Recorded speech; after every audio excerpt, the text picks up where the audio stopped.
Okay, biggest news this week. Some people don't care at all. Some people really care. Some people have sat through the 2.5 hours. Meghan Markle and Prince Harry have finally come out to speak about why they left How the they UK. have been tortured by the royalties. I mean, of course, I can count on you to like overly sensationalize that, but yes. The torturous life of living in a palace. Is it you have a part-time job as a tabloid writer? Because I think you'd be quite good at I can be right, yeah. Usually when I read anything that has to do with the monarchs and the royalty and stuff, it's like immediately I don't read it because I think it's tabloid lah. But this time round, it actually feels like there is some substance in there. There's something I'm actually worth surprised looking. that you actually even know about it and care. Because usually, you this kind of thing you like can't be bothered. There is some social relevance, and now also I feel some political relevance. There were a lot of things said that were very damaging. I think the one that a lot of people are focusing on is the fact that someone in the palace was concerned about the skin color of their baby before he was born, simply because she's of mixed race and she's the first woman of color to be in the royal family at all. After that, it was also stated that he was given no security, he would be given no title. I think that was one of the major things that. Wow. If it's really a racial thing, then it's quite disgusting, to be really honest. Do you watch the whole interview? It means 2.5 hours long. I only read the articles. I didn't watch anything from it yet. I watched a lot of snippets, and I think that was the number one played snippet because I just wanted to know what people were really talking about. The racial part of the color, the shade of the baby. That's in contention, right? Okay.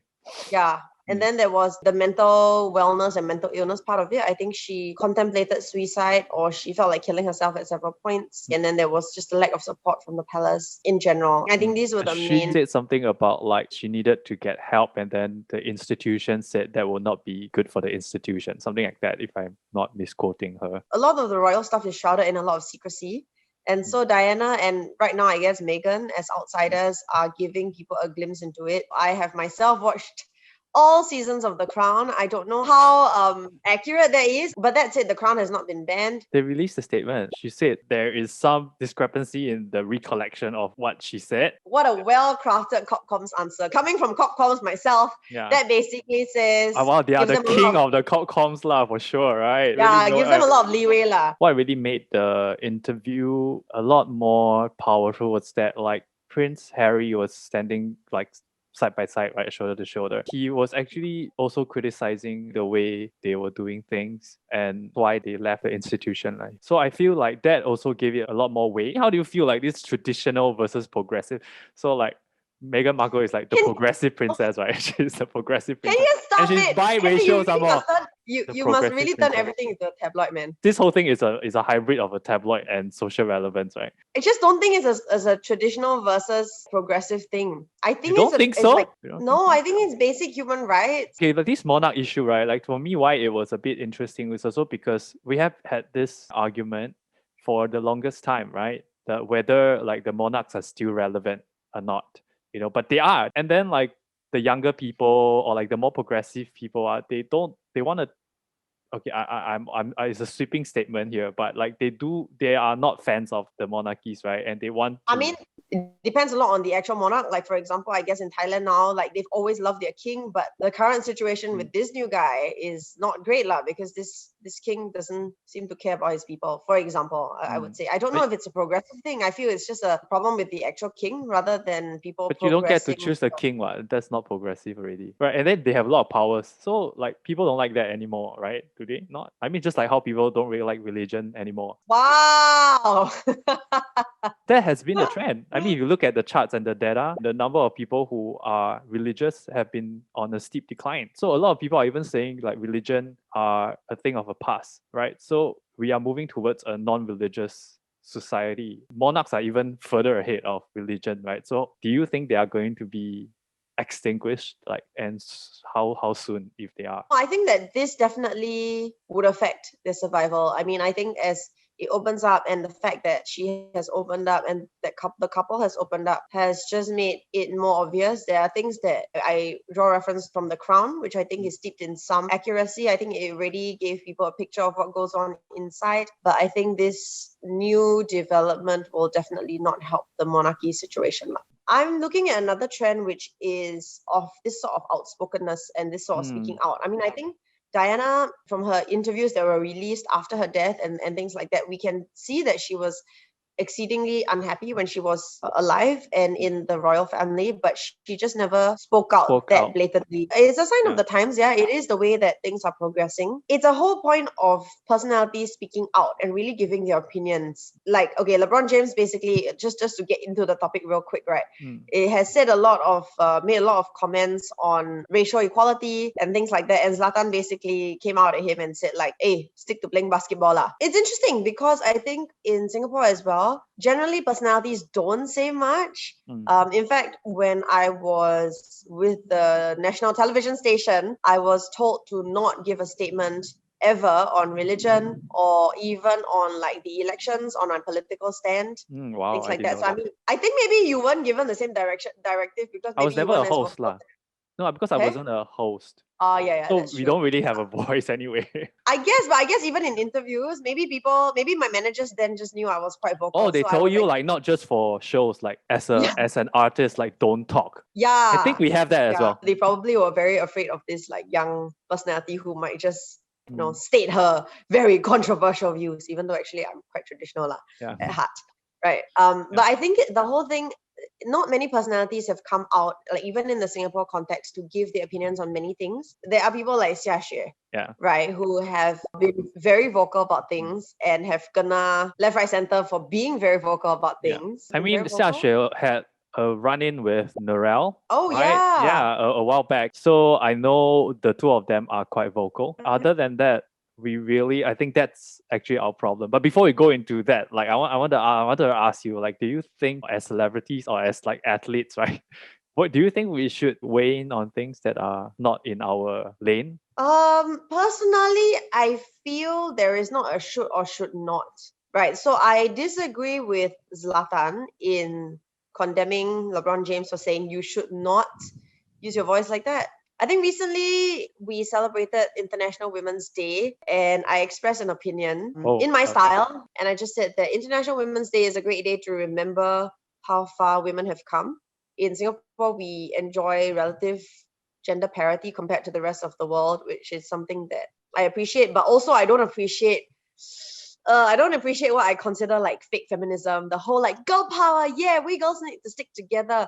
And it's beyond just being cliche and cheesy, but I don't appreciate the like, we are good because we are women, we need to stick together.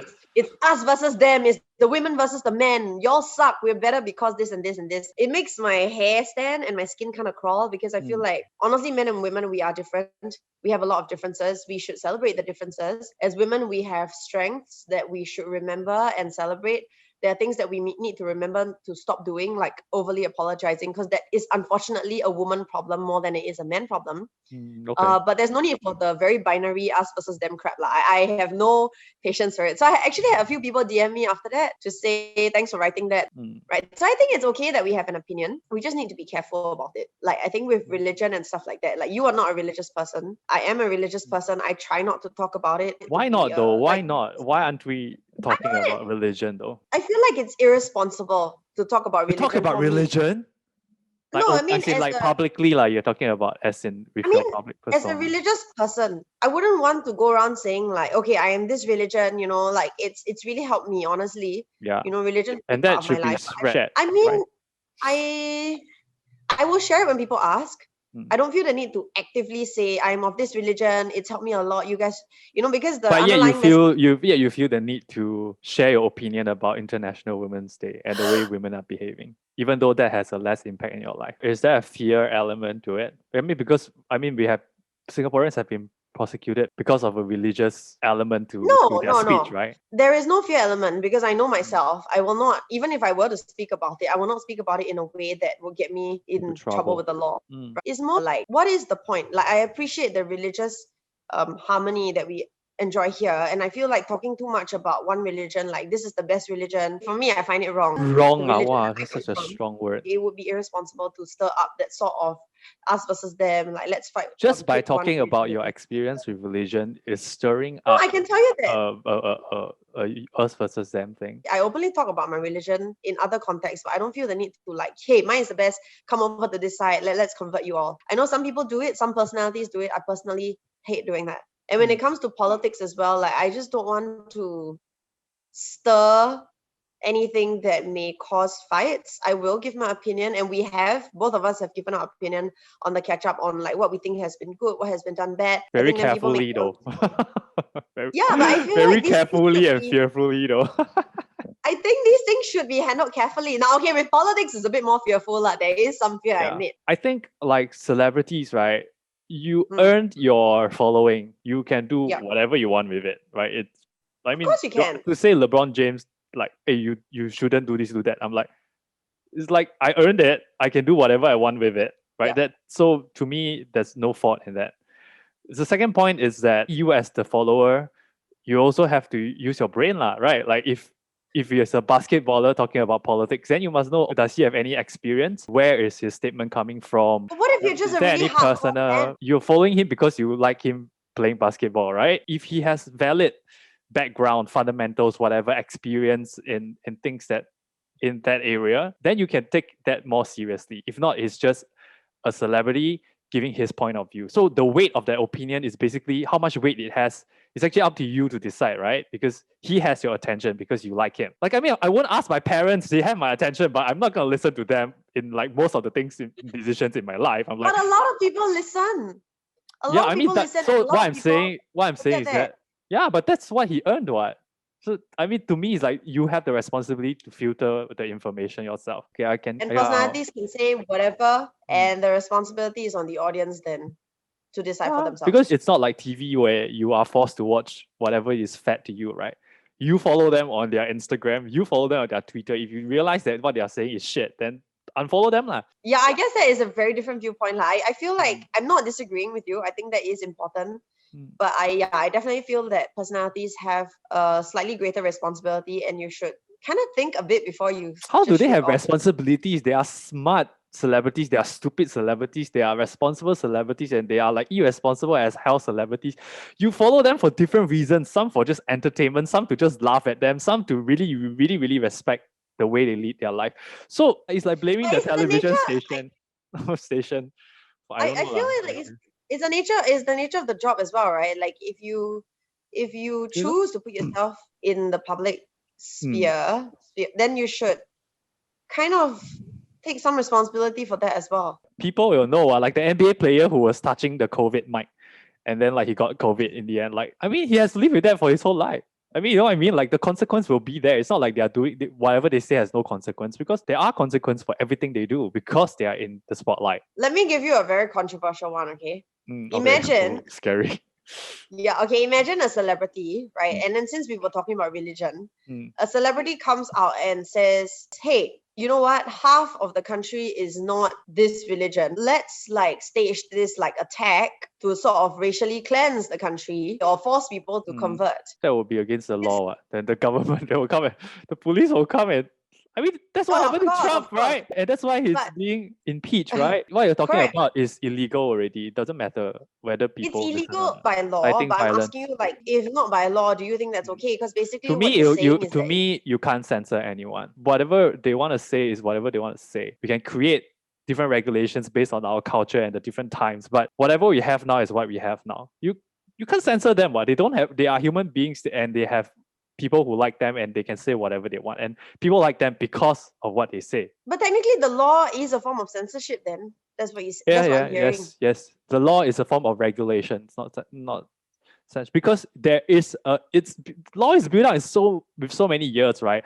Like with every incident, you adjust the law. Like what is happening with Trump? Is that inciting violence? What is he doing? What is he saying? That's why when you told me just now that like, oh, I don't talk about religion because I think it's very bad, I'm like, huh, why?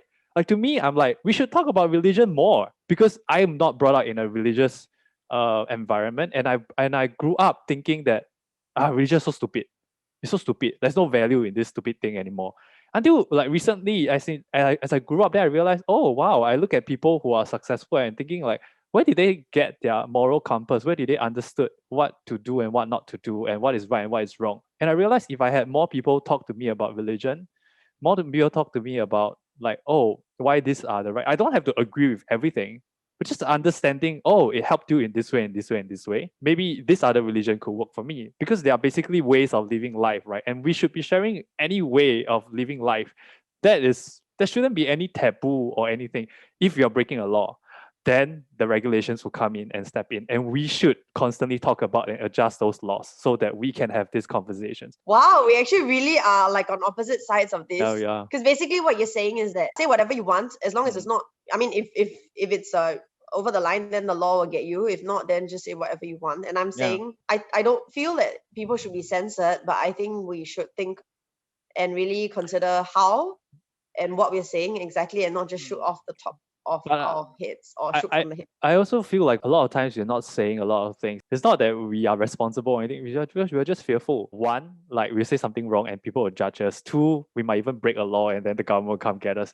Three, we are afraid that we will look back and realize how stupid we are.